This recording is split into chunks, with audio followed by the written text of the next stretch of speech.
máy bay hạ cánh nè cả nhà ơi.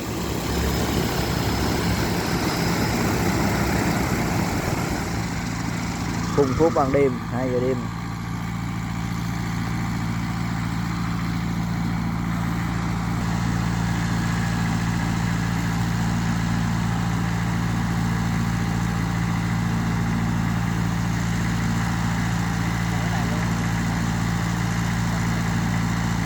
Cả nhà xem clip vui vẻ cho mình xin một đăng ký, một like cả nhà, để mình có động lực để quay những video tiếp theo cả nhà. Cảm ơn cả nhà nhiều nha. Xin chào.